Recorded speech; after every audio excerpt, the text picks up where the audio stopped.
जब सेठ जी ने ऐसा कहा हुआ है तो हम सेठ जी के सब काम हम सेठ ये जी काम करें।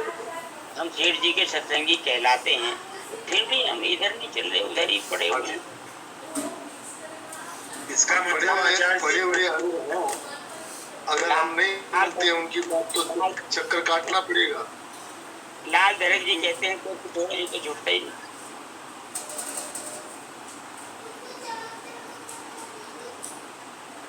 अरे ये तो छूट रहा है, हम जबरदस्ती इसको पकड़ने का निरर्थक प्रयास कर रहे हैं।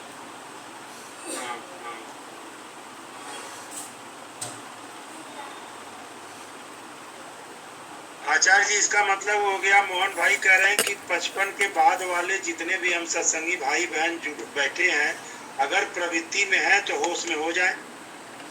आपने 5 और बढ़ा दिए, 50 कहा था उन्होंने तो। नहीं, हम इसलिए कहे 50 पे नौजवान मानते हैं लोग। अरे मानने से क्या मतलब, जो सेठ जी कह रहे हैं उस पर ध्यान दो।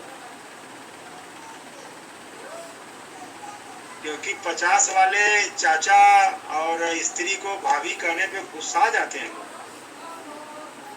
उनकी तो बात ही नहीं हो रही। हाँ, बात उनकी हो रही है जो सत्संग की तरफ लगना चाहिए, जिनको उनको 50 के बाद में लग जाना चाहिए, ऐसा कहा। भाई जी, आप ये बातें प्रचलित हैं। 50 के बाद कौन सी गिनती आती है, जरा बोलो। 60। 50 के बाद वन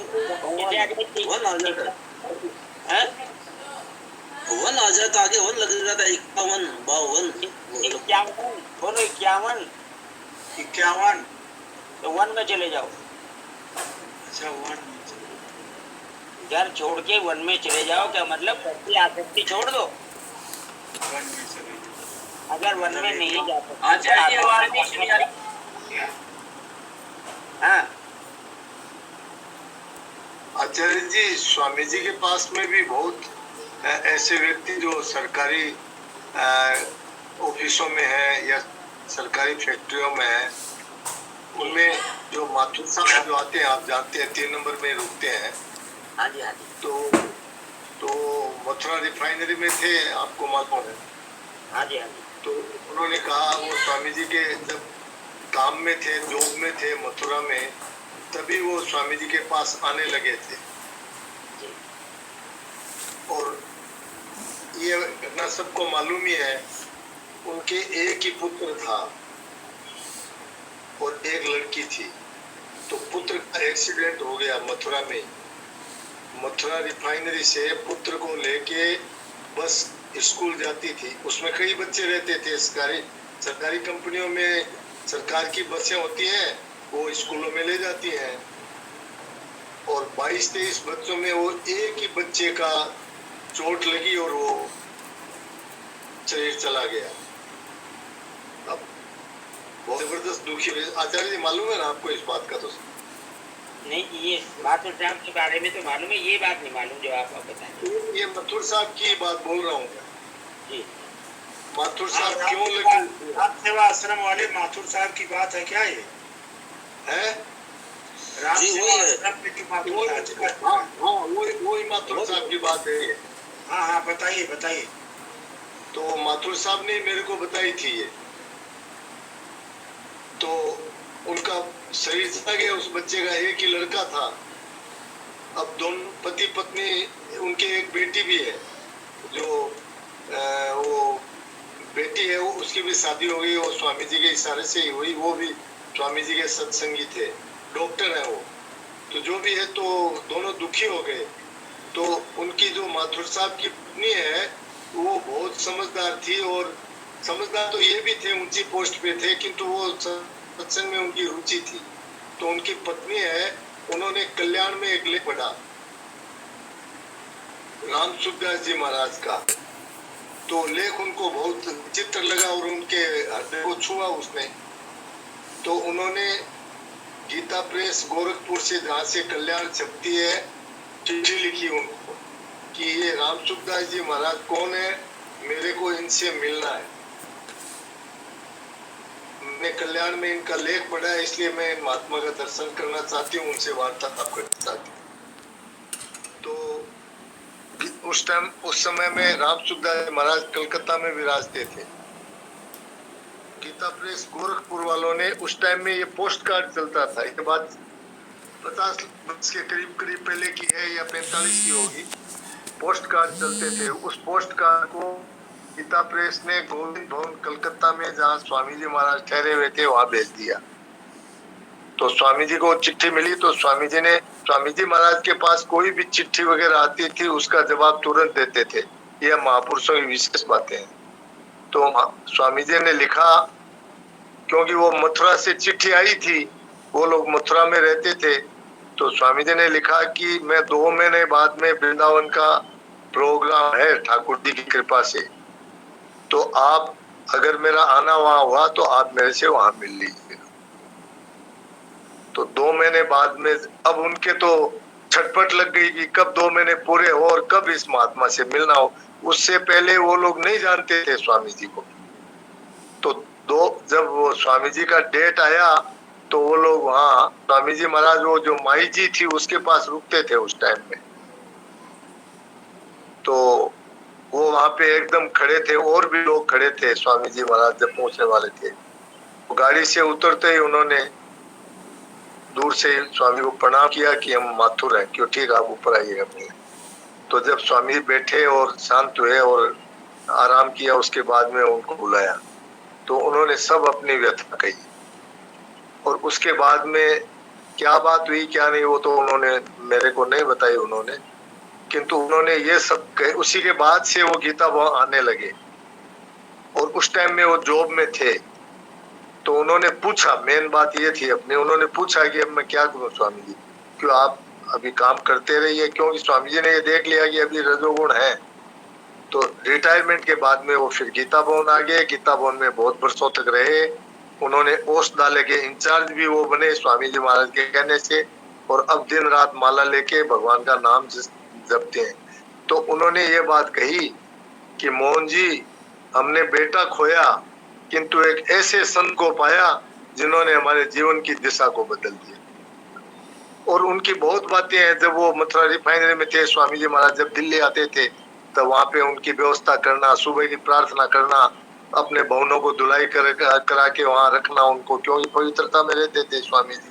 इस तरह की बहुत हैं। तो ये मूल बात यह है कि फिर रिटायरमेंट के बाद में आगे तो हम लोगों को सेठ जी की, स्वामी जी की बातों का अनुसरण करना चाहिए, तभी वो लाभदायक होगी। नारायण नारायण। बहुत बढ़िया। बहुत अच्छा भाई जी, बहुत बढ़िया। आज इस समय राम सेवा आश्रम के सभी कार्यक्रम के संयोजक हैं वो। होली के बाद का शिविर, दीपावली के बाद शिविर जो 1 हफ्ते का होता है, उसके मुख्य संरक्षक हैं माथुर साहब जी। हाँ मालूम है, वो पढ़े लिखे है ना, तो वो व्यवस्था और करने में वो सब अपना जानते हैं, तो इसलिए मैनेजिंग बहुत बढ़िया करते हैं वो। हाँ प्रवीण भाई हाँ जी बोलिए जी। हाँ ये बिल्कुल माथुर साहब के विषय में जो बताई बात, अभी एक घटना उन्होंने और भी बताई थी, राम सेवा आश्रम में बताते हैं वो कि दिल्ली में ये पहले नोएडा में थे, यहाँ पे नोएडा में रहते थे, तो कुछ हार्ट की प्रॉब्लम हुई थी। तो दिल्ली में किसी डॉक्टर से आकर के मिले, तो डॉक्टर ने कहा कि भी आपकी एंजियोग्राफी करनी पड़ेगी। तो माथुर साहब ने बोला कि ये क्या 1 महीने के बाद हो सकता है क्या? कहते क्यों? कहते मेरा को जाना है ऋषिकेश, वहाँ पे सत्संग में जाना है मेरे को, तो वो सत्संग के बाद फिर जो है मैं ये करवा सकता हूँ। तो डॉक्टर ने पूछा भी कौन से सत्संग में जाना है आपको? कहते ऐसे अपना परम श्रद्धेय स्वामी रामसुखदास जी का जो है सत्संग है, उसमें मेरे को जाना है। तो कहते वो डॉक्टर ने जो पर्चा लिखा था एंजियोग्राफी का, फाड़ दिया उनके सामने। कहते आपको जरूरत नहीं है, ये बताते हैं वो। कहते आपको जरूरत नहीं है। और कहते वो डॉक्टर जो कहते थे कि भाई, हाँ कहते डॉक्टर जो कहते थे कि घी की एक बूंद भी नहीं लेनी चाहिए, हार्ट की प्रॉब्लम है, ऐसा कुछ है, ब्लॉकेज है। कहते मैं तब से लेकर के और अब आपके सामने खड़ा हूँ, मैं देसी गाय जो वहाँ पे रखी है वृंदावन में उन्होंने, कहते मैं नित्य उसका सेवन करता हूँ, देसी गाय के उसके घी का, और अभी देख लो आपके सामने तरोताजा खड़ा हूँ। कहते वो दिन है और आज का दिन है, कोई मैंने दवा नहीं खाई, कोई कुछ नहीं किया, बस स्वामी जी का सत्संग और ये सब चीजें भजन में ऐसे लगे हैं जी वो। ये बात है। एक बात मैंने भी सुनी थी, 1 मिनट की है। वो कह रहे थे दिल्ली में ही उनका कोई प्रेमी है, खास प्रेमी, उनके यहाँ आते रहते हैं वो कई बार। तो वो कह रहे थे कि जैसे वो मोहनलाल जी भाई जी ने बात बताई वही है। वो कह रहे हैं कि वो भाई मैं तो आ गया वहाँ, जहाँ से स्वामी जी महाराज निकलेंगे वहाँ बोला दर्शन कर लेंगे। तो वहाँ वो खड़े थे, तो उस टाइम जैसे महाराज जी किसी के थोड़ा सहारे से आते थे, तो वो कह रहे हैं कि वो जैसे मनमोहन जी या कोई भी थे, तो वो उनका जैसे हाथ पकड़ के आ रहे थे, तो मेरे आगे से निकले तो उनका हाथ तो छूट गया और मेरा हाथ पकड़ लिया और मैं साथ साथ चला। तो मैं थोड़ी दूर चलने के बाद मेरे को एक ऐसी अनुभूति अलग ही तरह की हुई, एक शरीर में एक में करंट दौड़ आया और उसके बाद मेरे को बहुत ज्यादा मतलब उसमें सत्संग में रुचि हो गई और फिर मैं उनका ही हो गया, ऐसे कुछ बता रहे। आचार्य जी ये तो बात ठीक है, बात चल गई। तब इसी संबंध में बात है कि मथुरा में रिफाइनरी में या बड़े बड़े गवर्नमेंट, आप तो खुद बड़ी सरकारी कंपनी में थे, आपको सब मालूम है। तो वहाँ बड़े बड़े अफसर हैं, वो अशुद्ध चीजें खाते हैं, ऐसे पीते हैं। तो माथुर साहब ने कहा कि मैंने काफी लोगों को कहा और काफी लोग इसमें बदले भी हैं। संतों की वाणी सुनाई, स्वामी जी की वाणी सुनाई, तो काफी लोगों में परिवर्तन आया भी। हाँ, एक बात बताइए, कहते अब वो माथुर साहब का ये हो गया था हाल की, कहते कहीं भी मैं जाता हूँ, अभी शादी में कहीं जाना होता, कहीं जाना होता, कहते मैं वो जैसे कार्ड देना है, कुछ करना है, जैसे डब्बे के अंदर कहते पुस्तकें, वो जैसे किसी का भी होता है, कहते मैं उनको पुस्तकें देता हूँ गीता प्रेस की। तो एक ऐसी विवाह समारोह में उन्होंने अच्छे बनो पुस्तक नाम से थी, अच्छे बनो, कहते वो सब डब्बों में मैंने डाल दी पकड़ के, अच्छे बनो, वो जो भाजी में जो है पुस्तक डाल दी। तो कहते वहां पे लोग मेरे को कहने लगे कि माथुर साहब आप कह रहे हो अच्छे बनो, क्या हम अच्छे नहीं है क्या? तो वैसे वो विनोद में कह रहे थे। तो वो कह रहे थे कि ये अपने को काम करना है, मुख्य काम जो है लोगों को इसमें लगाना है, ये संसारिक जो हम त्योहार में ये सब देते हैं, गिफ्ट वगैरह देते हैं, इसका क्या रोल है? आप ऐसी चीज दो जिससे उनका जीवन बदले सामने वाले का। तो इस विषय में वो कह रहे थे, ये पुस्तकों का अपने को वितरण करना चाहिए इस तरह से। हाँ जी जी, अपने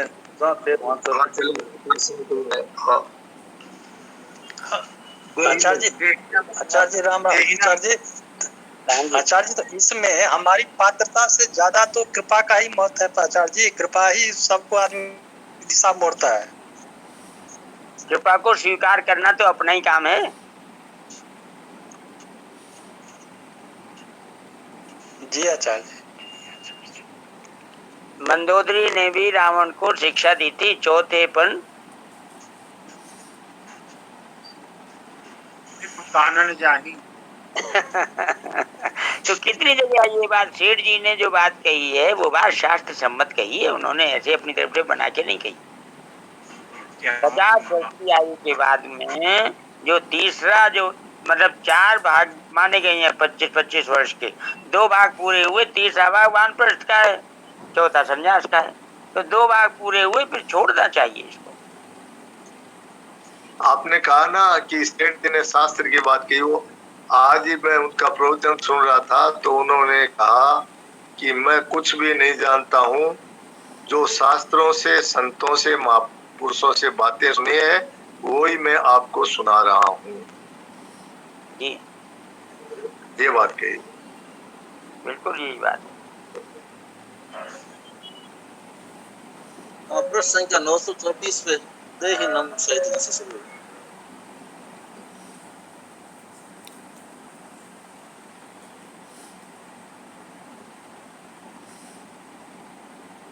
अच्छा जी, म्यूट कौन का टाइम बचा है? 51 हो गया, 51 मिनट हो गया। तो हो गया। सुरेश भाई जी, ओम प्रकाश गुरु जी को बुलाइए। आज वाणी बड़ी विलक्षण रोजी रहती है, आज वाणी का थोड़ा सा विस्तार से करें पंडित जी। ठीक है ओम प्रकाश जी, भाई जी राम राम, नारायण नारायण। गुरु जी प्रणाम। हाँ जी ओम प्रकाश।